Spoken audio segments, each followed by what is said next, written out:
बिस्मिल्लाहिर्रहमानिर्रहीम। अस्सलाम वालेकुम। आज जो रेसिपी मैं लेकर आई हूँ बहुत ही मज़ेदार बीफ कबाब की रेसिपी है। मैंने पहले भी आपसे एक रेसिपी शेयर की है, ये अलहदा थोड़ा सा तरीका है। आइए मैं बताती हूँ और आपसे शेयर करती हूँ।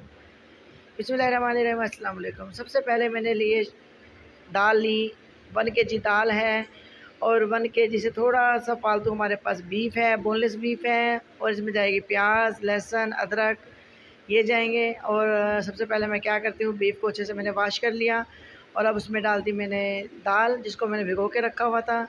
तो ये देख सकते हैं जनाब, ये मैंने कुकर में डाल दिया है और इसको हम कुकर में ही बनाएंगे, क्योंकि दाल या बीफ थोड़ा सा गलने में टाइम लेता है, तो हमें जल्दी जल्दी बनाना है। तो उसमें मैंने प्याज भी डाल दी, लहसुन भी डाल दिया, अदरक भी।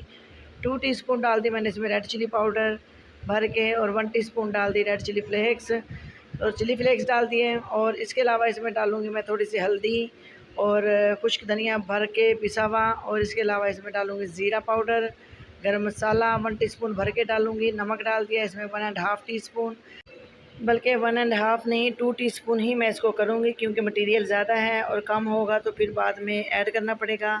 तो ये हैं इसके इंग्रेडिएंट्स, देख सकते हैं। गरम मसाला मैंने भर के डाला 1 टीस्पून, ज़ीरा पाउडर चला गया, खुश्क धनिया चला गया।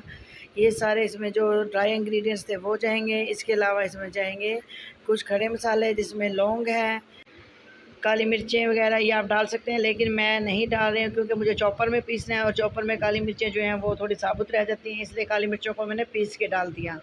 तो ये मटीरियल है, मैं इसको कुकर को बंद करके चूल्हे पे पका लिया। और पकाने के बाद ये देख सकते हैं मैंने चॉपर लिया और ये इसका मटीरियल है। थोड़ा सा ड्राई ड्राई था, ड्राई मैंने खुद रखा क्योंकि मुझे इसमें अंडा डाल के, मैंने आपको ये तरीके से बताना है कि अंडा 2 अदद अंडे डालूँगी इसमें और डालकर इसको मैं पीस लूँगी।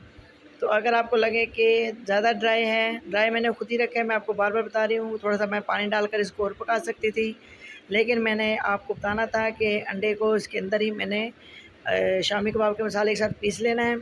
और इस तरह मैं सारा मटेरियल पीस लूँगी और फिर मैं आपको दिखाती हूँ। चिली, जो ग्रीन चिली होती है वो भी मैं बीच में काट कर डाल दूँगी, धनिया मैं लास्ट में डालूँगी। ये देख सकते हैं जनाब, ये पिस गया है, ये वाला निकालती हूँ मैं, दूसरा डालती हूँ। और इसका मटेरियल आप चेक कर सकते हैं कितना ज़बरदस्त है। अब ना ये ड्राई है और ना ही ज़्यादा लिक्विड ही है। इसको निकालती हूँ और दूसरा मैं डालती हूँ और फिर मैं आपको सारा दिखाती हूँ।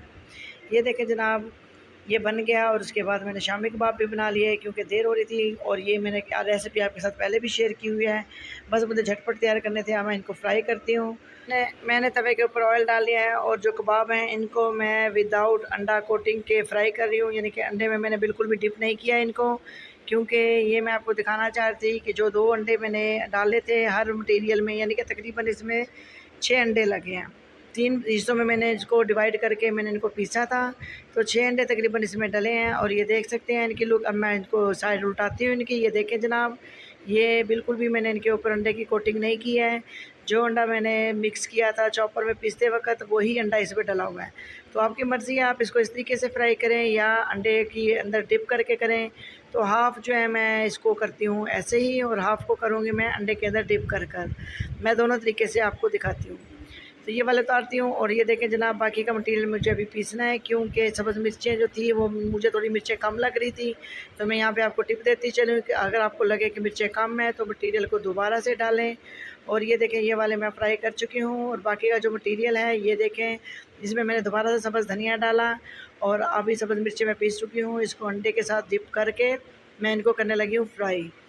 तो ये 2 तरीके से मैंने शामी कबाब आपको बता दिए हैं। आपकी मर्ज़ी है, जो ऐसे अंडे की कोटिंग करके नहीं खाना चाहते हैं वो वैसे भी खा सकते हैं। इसी तरीके से पका कर खाएँ, बना कर खाएँ और सर्व करें, बहुत अच्छा लगेगा आपको। मैं ये जब ये बनाए हैं मैंने, तो दोनों तरीके से जब मैंने खाए हैं तो दोनों बिल्कुल भी कोई ज़्यादा फ़र्क नहीं मिला इसमें। तो ये रेडी हो जाते हैं, मैं इनको उतारती हूँ और उतार कर फिर मैं सर्व करके आपको दिखाती हूँ। तो ये देखें जनाब, बहुत ज़बरदस्त इनका कलर आ चुका है, ये हो चुके हैं। बस इनको मैं उतारती हूँ और आपको ये देखें, ये 2 ये वाले हैं बग़ैर अंडे के और वो हैं अंडे की कोटिंग वाले। तो ये जनाब हमारे पास कबाब हैं। अब देख सकते हैं इनका कलर कितना खूबसूरत है, कोई फ़र्क नहीं है। ये देखें, दोनों कबाबों को मैंने इकट्ठा रखा। राइट साइड पे जो कबाब हैं ये बग़ैर कोटिंग वाले हैं और लेफ़्ट पे जो हैं ये मैंने इनको अंडे में कोट किया। आपको मेरी ये रेसिपी कैसी लगी ज़रूर बताइएगा। इसको ट्राई कीजिएगा, बहुत झटपट और आसान तरीके से बनने वाली ये रेसिपी है। अगर आपको लगे कहीं पे कि ये लिक्विड ही हो गया इसका मिक्सचर पीसते वक़्त, जैसे चॉपर में या सिल पर आप पीस रहे हैं, आपको लगे ये हो गया ऐसा, तो फिर आप ब्रेड के 2 स्लाइस 3 स्लाइस लेकर उनको अच्छा सा कचूमर बनाकर इसके साथ पीस लें, तो उसका टेस्ट भी अच्छा आ जाएगा, उससे ज़्यादा क्रिस्पी होंगे और जो लिक्विड इसका होगा वो भी ख़त्म हो जाएगा।